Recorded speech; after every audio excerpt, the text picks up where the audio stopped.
Hi GOR, this is Unit 6, Lesson 2, and today we're going to talk about trig ratios and sine and cosine of complementary angles.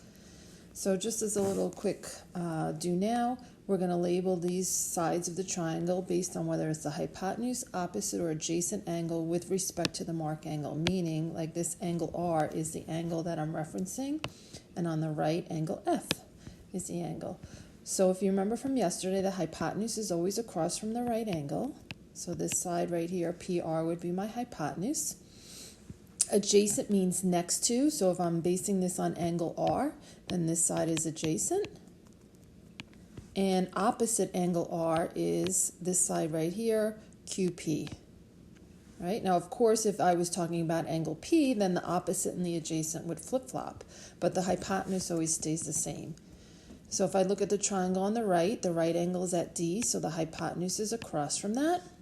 The side that's next to angle F is the adjacent side, and the side that's opposite angle F is the opposite side. So DE is opposite and DF is adjacent. All right, so just a little vocabulary. The trigonometric ratios are functions of an angle commonly represented with the Greek letter theta. They relate the angles of a triangle to the lengths of its sides. The three basic trig ratios are sine, cosine, and tangent, and they have the following ratios. So this is what I want you guys, this is a little way to remember the trig ratios, is this expression SOHCAHTOA. So is SOH. The S stands for sine, and sine is the opposite side over the hypotenuse, the O and the H. The C stands for cosine, the A stands for adjacent, and the H stands for hypotenuse. So cosine, we're always going to do the adjacent side over the hypotenuse. And TOA, T stands for tangent, O is opposite, so it's going to be the opposite over the adjacent. Okay, so SOHCAHTOA, this is important that we remember this, especially the way it's spelled, is going to help us set up all of our trig ratios. All right, so using the triangle, let's identify the following. So sine of A, so go to A, all right, so A is right here. Get my pen. And sine is opposite over hypotenuse. Well, the opposite is BC, all right, so it's going to be BC over hypotenuse, which is AB. And in a minute, we're going to have numbers there, but right now we're just basing it and setting up these ratios. Cosine of A, well, cosine is adjacent, so that's AC over hypotenuse, which again is AB. And tangent of A is opposite, which is BC, over adjacent, which is AC. Okay, so that's how these trig ratios work. All right, turning over to the next page. Example 1, we want to label the sides of each triangle with respect to the circle angle as hypotenuse, opposite, and adjacent. So if I'm using angle A right here, all right, the opposite side is going to be 12, the hypotenuse is going to be 13, and the adjacent side is going to be 5. Adjacent means next to, opposite is across the way, and the hypotenuse is always across from the right angle. All right, but now, same triangle, same numbers, same letters, everything, but this time I'm going to use B as the angle that I am going to talk about. So this is going to be my hypotenuse, this is going to be opposite because it's opposite B, and this is going to be adjacent to angle B. All right, so let's fill out these trig ratios that I have down below. So sine of A, sine is opposite, so it's going to be 12 over hypotenuse, 13. And we can write SOHCAHTOA across the top here, so I remember how to set up these ratios. Cosine of A, well, cosine is adjacent, which is 5, over hypotenuse. And tangent of A is opposite, which is 12, over adjacent, which is 5. Now I'm going to do the same thing for sine of B, cosine of B, and tangent of B. So now I'm using B as my reference angle. Sine of B is opposite, which is 5 over hypotenuse. Cosine of B is adjacent, which is 12 over the hypotenuse, which is 13. And tangent of B is opposite, which is 5 over adjacent, which is 12. Okay. Using triangle PQR, let's complete the following table. All right, so we're going to use the same triangle. If I'm doing the sine of theta, and theta is going to be P, so sine of P, so I'm using P as my angle right here. All right, sine of P is going to be opposite over hypotenuse, 4/5. Cosine of P is going to be adjacent over hypotenuse, 3/5. And tangent of P is going to be opposite, which is 4 over adjacent, which is 3. Now, I didn't label these sides. You certainly can label them. I didn't label them because I'm going to use the same triangle for a different angle. This time I'm going to use Q. All right, so I'm going to use Q right now. So sine of Q, sine is opposite, which would be 3 over hypotenuse, so it would be 3/5. Cosine of Q would be adjacent, which is 4 over hypotenuse.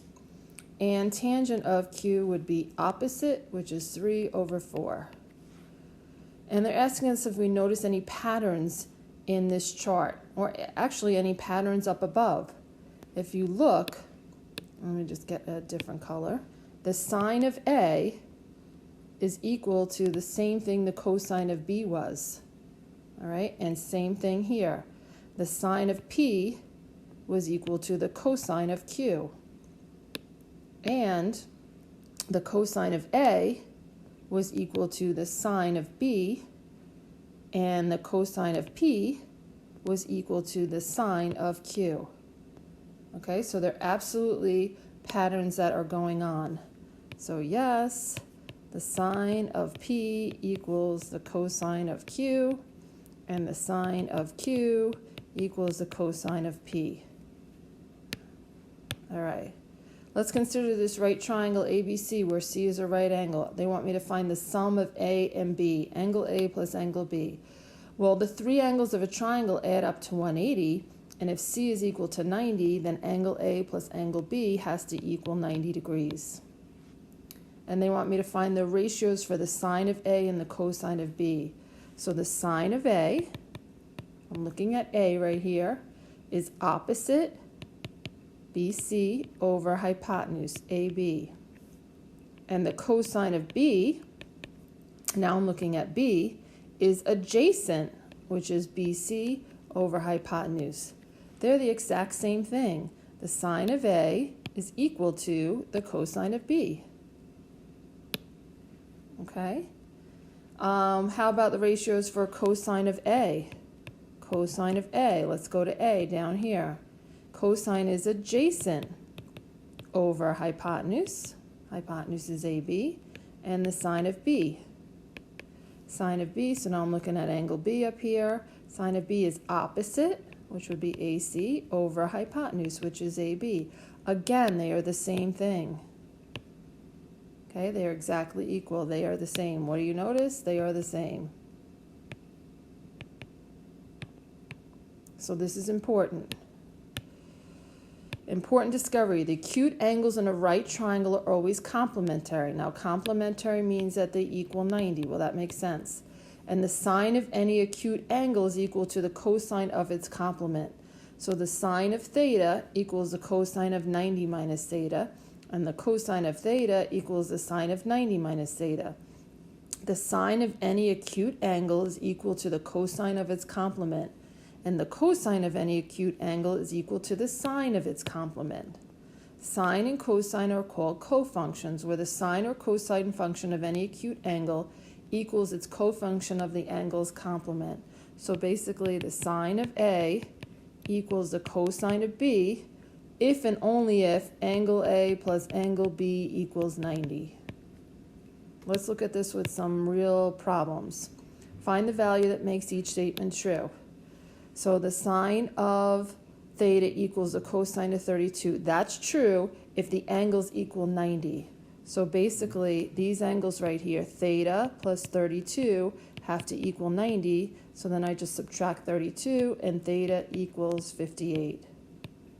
So if the sine of an angle equals the cosine of an angle, of a different angle, then those angles have to equal 90. So the sine of 42 equals the cosine of x. Well, that means the angles have to equal 90. They are complementary to each other. And you can do this without writing an equation.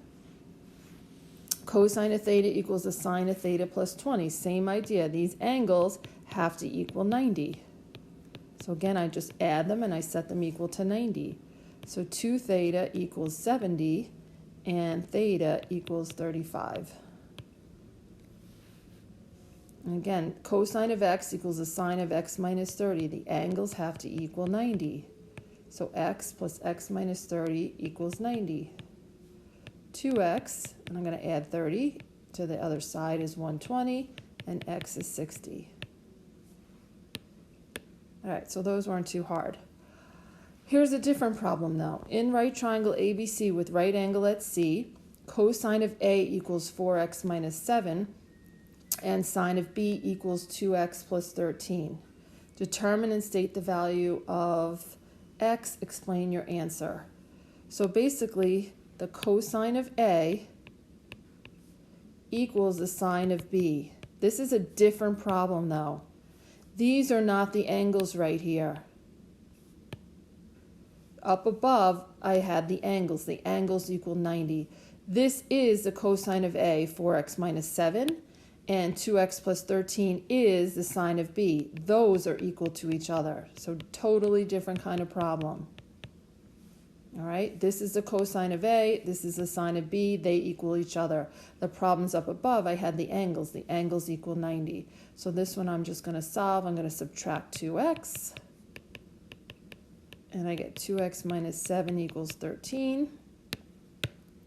And then I'm going to add 7,